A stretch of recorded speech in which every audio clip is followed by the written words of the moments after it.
नमस्कार। यूपी मिश्रा का इनसाइड झारखंड की ओर से अपने आवाज़ से ही मैं बात कर रहा हूँ। आज मैं कुछ लोगों ने एक व्यक्ति ने ख़ास प्रश्न किया था कि इतने सारे लगन और भाव लगन इत्यादि इत्यादि होते हैं तो उनका कैसे उपयोग होता है। मैं इसके बारे में पहले से भी बात करने की इच्छा कर रहा था, लेकिन हमको मौका नहीं मिल रहा था। लगन में जो ग्रह जहाँ है उसको वहीं मान करके चलिए कि उसी घर का रिजल्ट देंगे, इतना मान के चलिए। लेकिन चलित में यदि कोई ग्रह आगे बढ़ गया है या पीछे आ गया है लगन में, जैसे ये बता रहा हूँ कि गुरु अभी लगन में 10 में है, लेकिन चलित में गुरु 11 में है।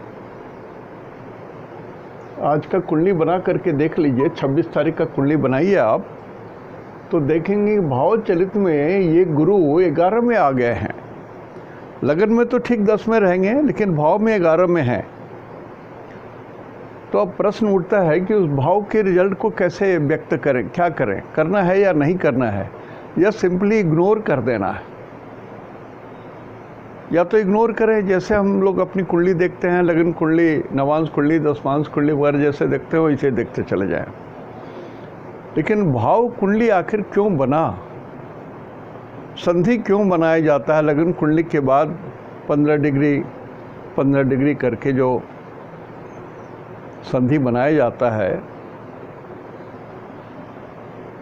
तो सीधी बात है, इतना मेहनत नहीं करना है, इतना परेशान नहीं होना है। सिंपल सी बात है कि यदि अभी गुरु भाव लग्न में 11 में है, तो यदि हम गुरु का जब भी कोई रिजल्ट बोलेंगे, मान लिया गुरु की अंतर्दशा चल रही है इसी कुंडली में, मान लिया कि ये मंगल में गुरु की अंतर्दशा चल रही है, तो मंगल और रिजल्ट आएगा, राहु का रिजल्ट आएगा, गुरु का रिजल्ट आएगा, शनि का रिजल्ट आएगा, सबको मिलाना पड़ेगा दशा अंतर्दशा में। लेकिन ये गुरु चूंकि चलित में ये 12th हाउस में आ गया है, चलित में ये गुरु 12th हाउस में आ गया, जहाँ 11 नंबर है। तो हमको इस 12th हाउस का भी हिसाब, गुरु का हिसाब, जब भी गुरु का कुछ हम दशा या अंतर्दशा बोलने लगेंगे या गुरु के बारे में कुछ भी बात करेंगे, तो गुरु जरूर ऑनर है 9th के और ऑनर हैं 12 के। तो इसका भी रिजल्ट देंगे, इसका भी रिजल्ट देंगे, इनके ऊपर में जिसकी दृष्टि उष्टि पड़ रही सो रिजल्ट देंगे। लेकिन गुरु जब अपना रिजल्ट देने लगेंगे तो हमको 12th हाउस का भी रिजल्ट उसमें सम्मिलित करना पड़ेगा। यदि कोई बाहर जा रहे हो, विदेश जा रहे हो, तो हाँ गुरु दिलाएंगे, मौका देंगे उनको विदेश जाने का। कोई आदमी इन्वेस्टमेंट कर रहे हैं तो इन्वेस्टमेंट भी हो सकता है, बड़ा इन्वेस्टमेंट, खर्चे का घर भी है 12th हाउस। लॉन्ग जर्नी भी इसको बोलते हैं, इसलिए बोले कि विदेश जाने की भी बात हो सकती है। मतलब गुरु की, जब हम लोग गुरु के बारे में कोई भी विवेचना करेंगे तो 10th हाउस, लग्ना और 12th हाउस, इस सारी चीज़ों को देखना पड़ेगा हमको। अधिकांशतः लोग भाव कुंडली के रिजल्ट को या चलित कुंडली में जो भाव कोई ग्रह, जैसे यदि यही गुरु पीछे में रहते, 9 में रहते, तो हम 9 का अलग से इसमें रिजल्ट देखते। जैसे कोई ग्रह बकरी हो जाते हैं, कोई भी ग्रह बकरी है, तो यदि, जैसे एक बात बोल रहा हूँ, राहु है यहाँ, तो राहु जहाँ है वो यहाँ का रिजल्ट देंगे। लेकिन ये बकरी है तो ये 1 नंबर का भी रिजल्ट साथ में लेकर के चलेंगे। ऐसा नहीं कि बकरी हैं तो वो छोड़ देंगे पीछे वाले को, नहीं, आगे। तो ठीक उसी तरह से चलित कुंडली में जब कोई ग्रह आगे चला गया हो तो उस भाव का भी रिजल्ट ले लीजिए, या पीछे आ गए हैं तो पीछे वाले का भी रिजल्ट लीजिए, तब दोनों रिजल्ट मिला करके कहिए तो वो पूरा होगा। क्या लगन बहुत तरह का होता है, तो भाव लग्न की भी कीमत है, लगन की भी कीमत है, उसके हिसाब से। और जब आजकल तो कंप्यूटर का ज़माना आ गया, कंप्यूटर की कुंडली जब बनाई जाती है उसमें चलित रहता ही है। तो चलित में देख लीजिए, चलित शब्द है चला गया, कोई ग्रह आगे भी चला गया है। अब ये कैसे बनता है, क्यों बनता है, उसके लिए तो एक विशेष व्याख्या करके कम से कम 2 दिन का लेक्चर चाहिए, 40 मिनट का। उसकी ज़रूरत नहीं है, कारण कि अभी हाथ से कोई कुंडली बनाता भी नहीं है जैसे हम लोग पहले हाथ से कुंडली बनाते थे। तो अब तो बनी बनाई आप कंप्यूटर में डाल दीजिए, सब कुछ निकल गया आपका, तो आपको मेहनत नहीं करना पड़ता। लेकिन हम लोग, एक ज़माना था, एक कुंडली किसी की बनानी रहती थी तो 3 दिन लेते थे, बोलते थे 3 दिन के बाद आइए, इतने गणित करने पड़ते थे। वो भी युग था, लगता था कि कुंडली बनाना कितना कठिन काम है। और फिर उसको सूक्ष्म रूप से चेक कीजिए, सही है गलत है, फिर त्रिकोण में देख करके देखिए कि ये सही में आदमी का जन्म है या ऊँट का जन्म है या पक्षी का जन्म है या वृक्ष का जन्म है, उससे मिला करके देखिए कि सही है कि नहीं। बहुत सारा क्रियाकलाप करना पड़ता था। तो अब सुविधा ये हो गई आपको कि चलित में देख लीजिए कि यदि कोई ग्रह आगे है, जैसे कि गुरु लगन में 10 में ही है लेकिन चलित में 11 में आ गया है, तो आपको ये 12th हाउस का भी रिजल्ट लेना पड़ेगा, बुध का भी रिजल्ट लेना पड़ेगा, 11 नंबर का भी रिजल्ट लेना पड़ेगा। ये तीनों रिजल्ट होंगे। गुरु के एडिशनल जितनी चीज़ रिजल्ट हो रहे हैं उसमें एडिशनल होना है क्या, 12th हाउस, बुध की साथ गुरु की युति और 11 नंबर कुंभ की स्थिति। कुंभ में गुरु किसको रिप्रेजेंट करेंगे, हनुमान जी को रिप्रेजेंट करेंगे, और भी पर्वत लेकर के आते हुए गुरु, जिसमें वेट हो, वजन हो, भारी हो। तो इस चीज़ को ध्यान में रखिए। अधिकांश तक लोग इसको इग्नोर करते हैं। इग्नोर करने से देखिए, कभी कभी आप कुंडली देख रहे हैं, सही भी बनाए हैं, सब कुछ सही है, बिल्कुल सही है, लेकिन रिजल्ट नहीं मिल रहा है।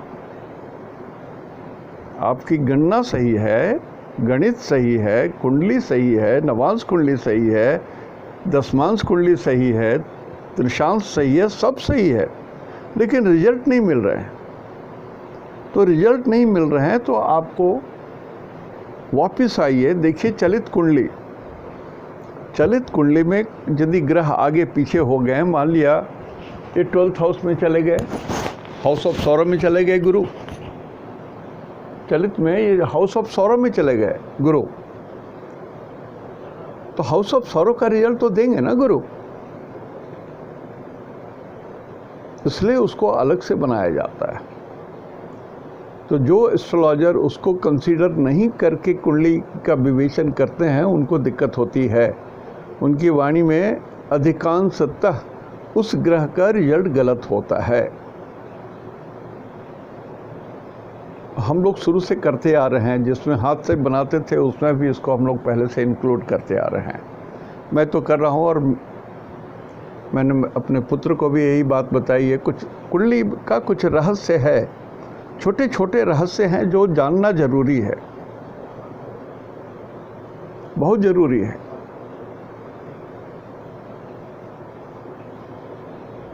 किसी अक्षांश के बाद जब आप लग्न निकालने लगेंगे तो आपको, जैसे उत्तरी ध्रुव में यदि हम कुंडली उत्तरी ध्रुव में घूम रही है तो उत्तरी ध्रुव में तो 6 महीना दिन 6 महीना रात होता है, क्या कुंडली बनेगा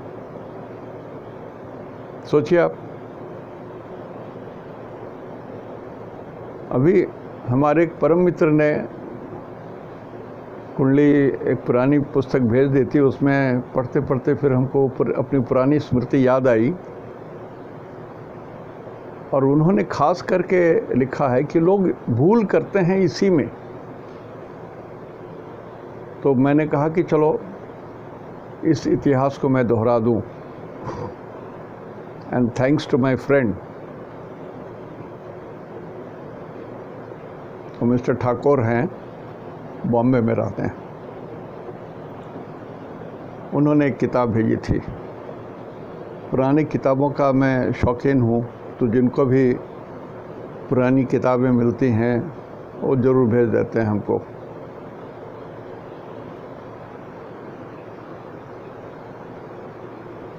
तो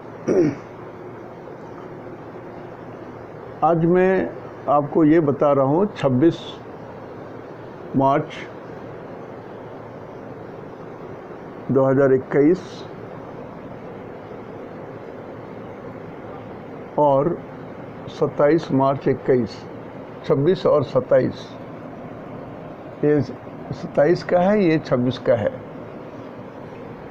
और लगभग 26 को भी यही स्थिति रहेगी चंद्रमा के साथ ग्रहों की, और 27 को भी यही स्थिति रहेगी। तो आज मैं बता दूं कि ग्रहों का जो स्थिति है बोर्ड में जो आप देख रहे हैं, पहले वृश्चिक राशि सबसे बली हुआ करता था। मैं बोलता था कि भाव बल जान लीजिए। जैसे आज भाव, चलित भाव के बारे में बता रहा हूँ, तो ऐसे ही भाव के बारे में पहले से बता रहा हूँ कि अपने दैनिक कुंडली में मैं इसको भी इंक्लूड कर रहा हूँ इन दिनों।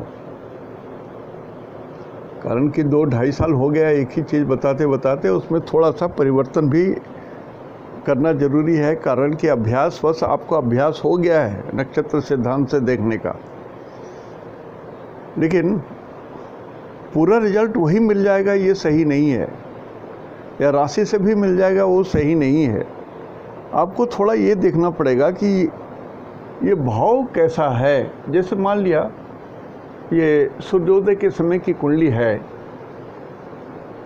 और मकर राशि में गुरु और शनि है, और ये भाव बहुत है, बहुत स्ट्रांग है, स्ट्रांगेस्ट है शुक्र, मकर राशि, और ये इनकम के घर में है। तो जिस बच्चे का जन्म हो रहा होगा सुबह, जब ये मीन लग्न आया हो, तो ये बच्चा तो बहुत लक्की होगा। ये आजीवन धन कमाएगा और धन की कमी कभी नहीं होगी इसको। और विदेश, ये गुरु जो है ये 12 में भी है, तो ये विदेश भी जाएगा, विदेशों से भी धन कमाएगा। लेकिन कुछ दुख इसको होगा, कुछ ब्राह्मण इसको चीट भी करेंगे। यदि किसी ब्राह्मण को ये पार्टनर बना लेगा तो वो चीट करेंगे उसको, या ब्राह्मण लोग इसको अपने जाल में फंसा करके इसके धन का हरण करेंगे, धोखा देंगे, चीटिंग करेंगे। ये संभव है। तो मकर राशि अभी सबसे बली है। मकर राशि के बाद वृश्चिक राशि बली है, धनु राशि भी बली है। तो ये मोटा मोटी 10, 7, 8, 9, 10 ये 4 राशियां अभी बली हैं, जिसमें 10 मकर राशि बहुत बली है, और 11, 12 माने कुंभ, मीन, मेष और वृषभ, ये 4 राशियां थोड़ी कमज़ोर हैं।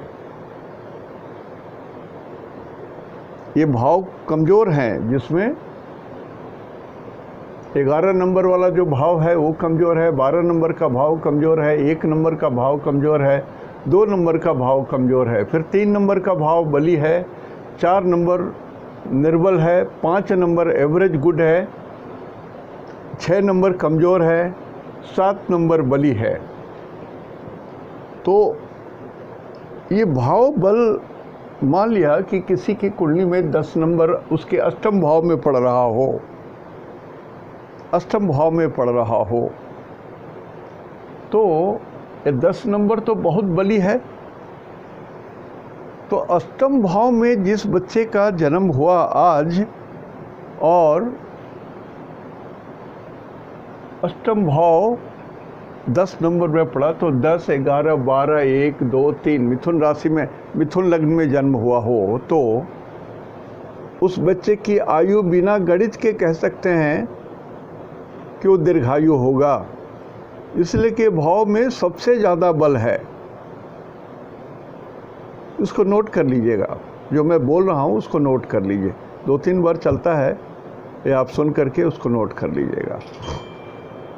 ये आज भी वैसा ही रहेगा, 26 तारीख को भी यही रहेगा, 27 तारीख को भी यही स्थिति रहेगी भाव की।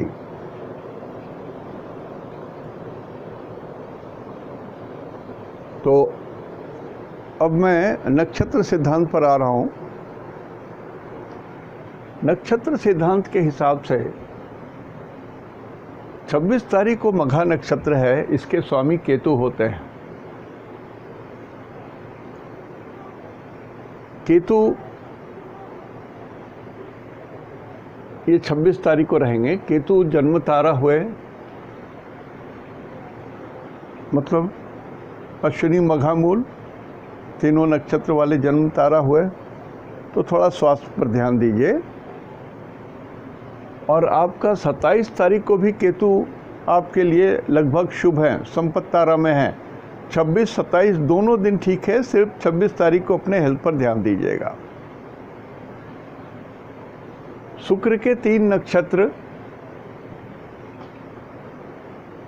भरनी, पूर्वा, फाल्गुनी, पूर्वाषाढ़ा होते हैं। और 26 तारीख को भी आपके लिए शुभ है, परम मित्र तारा में है। और 27 तारीख को जन्म तारा में पड़ जाते हैं, ये भी लगभग शुभ है। लेकिन एक बात बता दूं कि सूरज 11 डिग्री में और शुक्र भी 11 डिग्री में है, दोनों exactly on the same degree. So शुक्र तो जले हुए हैं, हाथी तो मर गया है, निर्बल हो गया, ये एकदम पीड़ित ग्रह है। विकल बोलते हैं उसको सही माने में। सूरज के द्वारा जब कोई ग्रह जलता है तो उसको विकल कहा गया है। तो ये शुक्र तो जले हुए हैं। तो शुक्र के 3 नक्षत्र में जिनका जन्म हुआ है, 26 तारीख को हमने कहा कि चलिए चलता है, ठीक ठाक है, परम मित्र जोन में आ गया। लेकिन 27 तारीख को ये तो जन्म तारा आपका शरीर को ही इंडिकेट करेगा। 27 तारीख को शुक्र के 3 नक्षत्र वाले अपने शरीर की रक्षा करें, रिस्क ना लें। और ग्लैंड्स वगैरह में कुछ प्रॉब्लम हो तो डॉक्टर को दिखा लीजिए। खास करके प्रोस्टेट ग्लैंड में प्रॉब्लम हो तो डॉक्टर को दिखा लीजिए। सूरज के 3 नक्षत्र भरनी नहीं, कृतिका, उत्तराषाढ़ा, उत्तरा फाल्गुनी होते हैं। ये आपके लिए 26 तारीख को ये आपके मित्र जोन में पड़ेंगे। और यही सूरज के नक्षत्र 27 तारीख को परम मित्र में पड़ते हैं। तो सूरज के 3 नक्षत्रों में जिनका जन्म है, आपके लिए समय टॉप क्लास बढ़िया है, बहुत बढ़िया है। आज और कल दोनों दिन बढ़िया है आपका। चंद्रमा के 3 नक्षत्र रोहिणी, श्रवणा और हस्त होते हैं। 26 तारीख को इस 3 नक्षत्र में जिनका जन्म हुआ है उनके लिए ये शुभ नहीं है। 26 तारीख को शुभ नहीं है। बाधक तारा में, बद्ध तारा में, मतलब कुछ तो कष्ट, कुछ तो संकट आ सकता है। लेकिन वही चीज़ 27 तारीख को ये चंद्रमा आपके फेवरेबल जोन में, मित्र जोन में आ गए हैं। तो 27 तारीख एक ही दिन कष्ट है, दूसरे दिन आराम से रहिए आप। 27 तारीख को आपको ठीक ठाक है आपके लिए। मंगल के 3 नक्षत्र होते हैं, मृगशिरा, चित्रा और धनिष्ठा। तो ये 26 तारीख को आपके लिए ये साधक तारा में पड़ रहा है, सक्सेस जोन में पड़ रहा है। आप कुछ भी जो करना है, छोटे प्लान है, बड़े प्लान हैं, या कुछ भी काम करना है, तो उसमें सक्सेस की उम्मीद आप 100% रख सकते हैं। मंगल वालों को बोल रहा हूँ, सिर्फ डर रहेगा आपके चीज़ में, यदि धोखा मिले, षड्यंत्र मिले, ये संभव भी है। और ऐसे आदमी से होगा जो विजातीय है और थोड़ा सा धूम्रवर्ण का आदमी है, धुएं के रंग का है, वो थोड़ा सा कष्ट दे सकता है, ऐसे आदमी से बचिएगा। लेकिन 27 तारीख को यही मंगल आपके लिए ठीक नहीं है। तो जो हमने कहा कि आदमी विजातीय हो, धूम्रवर्ण के हो, ये लोग कष्ट दे देंगे आपको सही में 27 तारीख को। तो बहुत सावधान रहिए। राहु के 3 नक्षत्र आद्रा, स्वाति, शतभिषा 26 तारीख को आपके लिए दिन अनुकूल नहीं है। बेकार का झंझट, व्यर्थ के झंझट, बहस करके आप अपने विपत्ति को बुलाएंगे। किसी से बहस ना करें, सीधा सीधी बोल दें yes sir, yes sir, yes sir. या कोई पड़ोसी हो, कुछ भी हो, तो बोलिए कि अभी बहुत फुर्सत नहीं है, थोड़ा काम कर लेते हैं, उसके बाद आके बात करूंगा सर। टाल दीजिए, भलाइए उनको।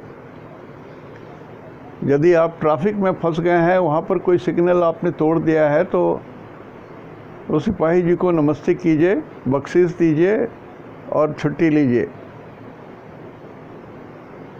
लेकिन 27 तारीख को ये राहु आपके लिए सक्सेस जोन में आ जाएंगे। तो जिनका जन्म आद्रा, स्वाति, शतभिषा में हुआ है, 27 तारीख का दिन आपके लिए टॉप क्लास है। गुरु के 3 नक्षत्र पुनर्वसु, विशाखा और पूर्वा भाद्रा, इनमें जिनका जन्म है गुरु के 3 नक्षत्र में, 26 तारीख को आपका दिन बहुत बढ़िया है। लेकिन 27 तारीख का दिन आपके लिए बढ़िया नहीं है।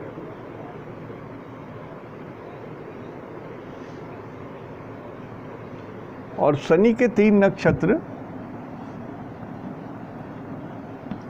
शनि के 3 नक्षत्र पुष्य, अनुराधा, उत्तरा भाद्रा, ये 26 तारीख को आपका जन्म यदि इस 3 नक्षत्र में है तो 26 तारीख आपके लिए दुखदाई है, विपद दे सकते हैं। 27 तारीख को आपको जो करना है कर लीजिए।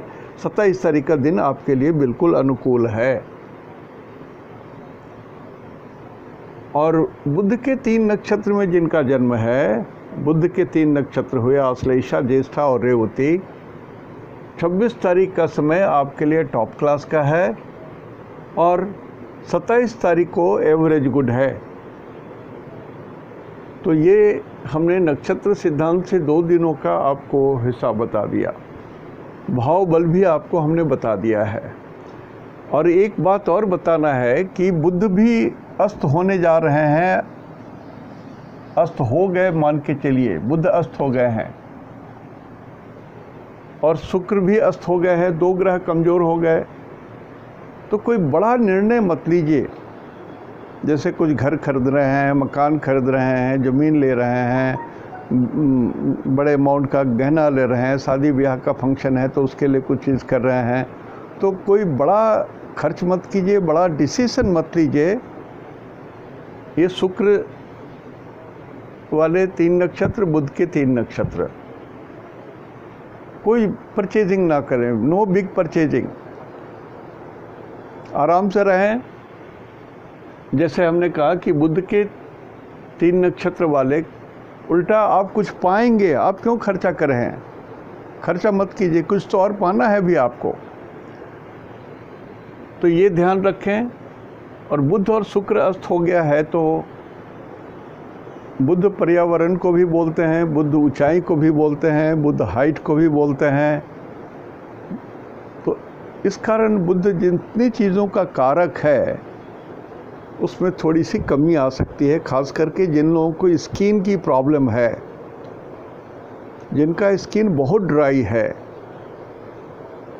या जिनके स्किन में एक्जिमा हो चुका है या बॉयल्स है, कुछ ऐसी कुछ बातें हो गई हैं, तो दवा अभी झट से मत चेंज कीजिए। आज जो करते आ रहे हैं वही करते आइए। नया दवा आप 27 तारीख को तो ज़रूर मत खाइएगा स्किन प्रॉब्लम के लिए, बाकी और कोई प्रॉब्लम नहीं है। और बोली थोड़ा मीठा रखिए, बोली मीठा रखिए, शांत रखिए। शुक्र बोलते हैं धन को, भगवान का खजाना है, ये भी अस्त हो गए हैं। तो जो लोग इन्वेस्टमेंट कर रहे होंगे शुक्र के 3 नक्षत्र में जिनका जन्म हुआ है, भरणी, पूर्वा फाल्गुनी, पूर्वाषाढ़ा, जो लोग इन्वेस्टमेंट कर रहे हैं वो डूब गया आपका सब, गदल खाते में सब चला जाएगा। तो थोड़ा सा शांत रहिए, शुक्र को थोड़ा उदय होने दीजिए। शुक्र अस्त हो गया है।